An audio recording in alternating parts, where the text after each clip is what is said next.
Адам, енді әлбетте бұл дініміз адамдардың барлығының жағдайын қарастырған.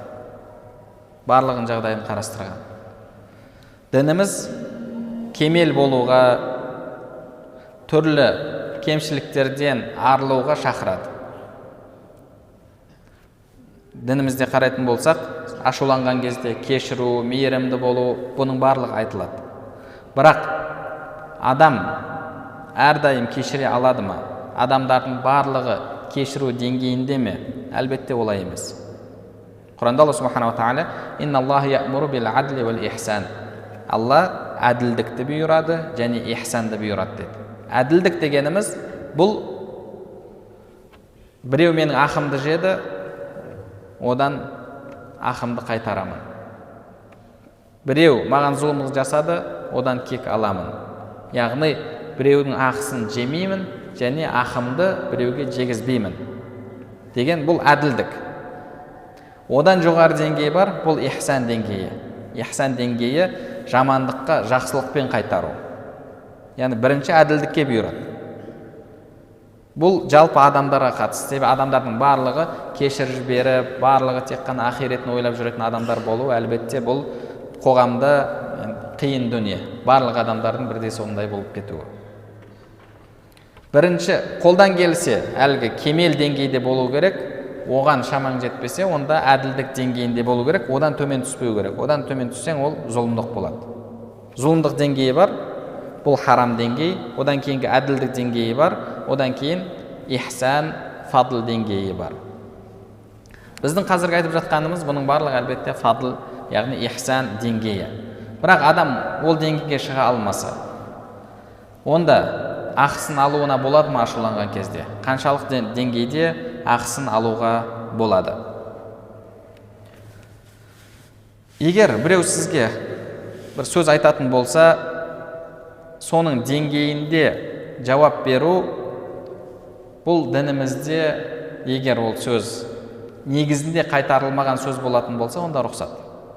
Біреу сіздің келіп ата-анаңыздан боқтаса, оны боқтауға болмайды. Неге? Себебі бұл негізінде харам етілген нәрсе.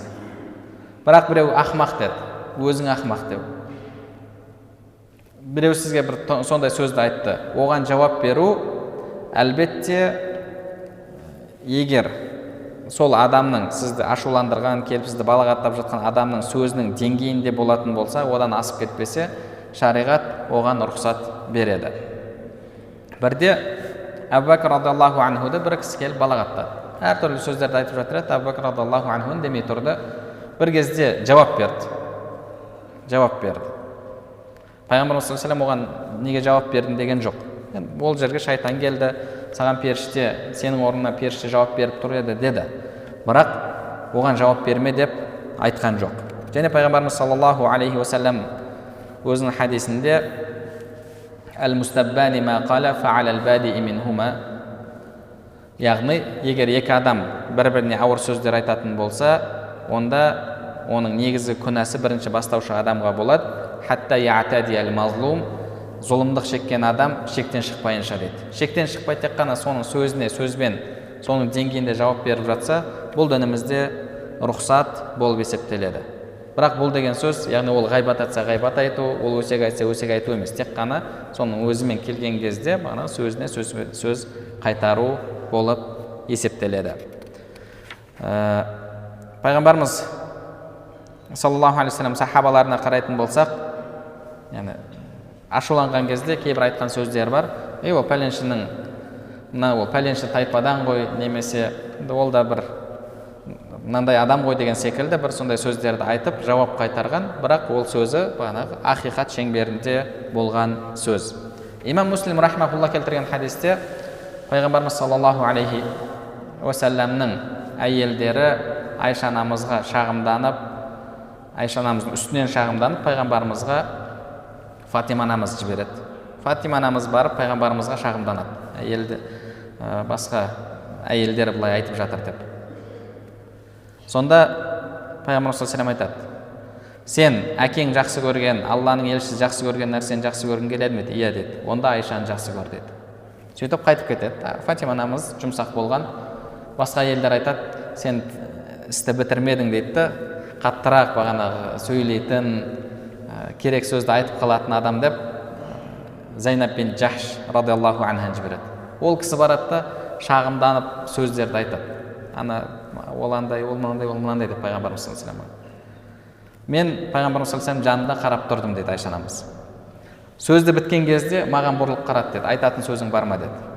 Яғни ашуландыратын сөз айтып жатыр. Пайғамбарымыз саллаллаху алейхи вассалам айтатын сөзің бар ма деп еді. Айша анамыз айтады, мен аузым құрғағанша оған жауап бердім деді. Аузым құрғағанша оған жауап бердім деді. Яғни оның сөзіне сөзбен жауап бердім деді. Сонда пайғамбар саллаллаху алейхи вассалам болғаннан кейін күліп, бұл Әбу Бәкірдің қызы ғой деп күлді деді. Яғни сен қанша сөйлесең де бұны сөзден жеңе алмайсың деп, сол жерде пайғамбар саллаллаху алейхи вассалам күлді деп айтты. Хадисте келеді. Яғни бағанағы өзінің мөлшерінде адам өзін ақтау үшін, қатты ашуланған кезде де оған жауап беруі, немесе оның айтқан сөзіне кейде соның шеңберінде жауап беру, бұл дінімізде рұқсат болып есептеледі. Бірақ сахабалар секілді, ондай адамдар секілді деңгейде болмаған адамға әлбетте ашуын жұтқан абзал. Неге? Себебі ғұламаларымыз айтады, жауап беремін деп жауапқа кіріп, өзінің шеңберінде тоқтаудан мүлдем кірмеген жеңілдеу дейді. Неге? Себебі адам кейде от алып кетеді, бір сөз айтады, кейін ол екінші сөз. Сөйтіп, соңы төбелесуге, өкінішке орай кейде қан төгіске де алып барып жатады. Сол үшін де, яғни адамның қолынан келгенше ашуланбағаны және ашуланған кезде бірден қайтармауға, керісінше тырысуға әрекет еткені дұрыс. Және сөзіміздің соңында ғұламалар адамдарды жалпы 4 түрге бөледі ашуда. 4 түрге бөледі. Бір адам бар, тез ашуланады және ашуы тез қайтады. Екінші бір адам бар, тез ашуланады және ашуы жай қайтады.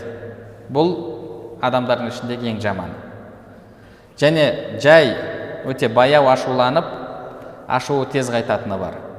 Бұл адам ең жақсысы болып есептеледі. Және баяу ашуланып, кейін ашуы баяу қайтатын адам бар.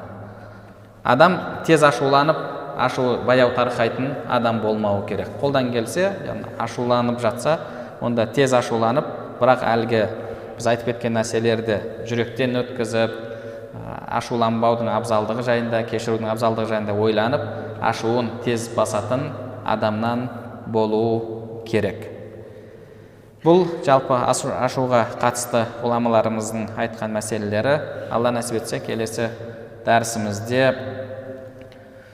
осы ашудың себебімен, кейде ашу себеп болып, соның себебімен адамның жүрегінде жек көру, оның арты көре алмауға алып барып жатады. Иншалла сол көре алмау дертін қарастыратын боламыз. Алла субханаху тағала бәрімізге пайдалы білім нәсіп етсін, білімдерімізге амал етуімізді, амалдарымыздың қабыл болуын нәсіп етсін. Субханакаллахумма бихамдика, ашһаду ан ла илаха илля анта, астағфирука ва атубу илейк.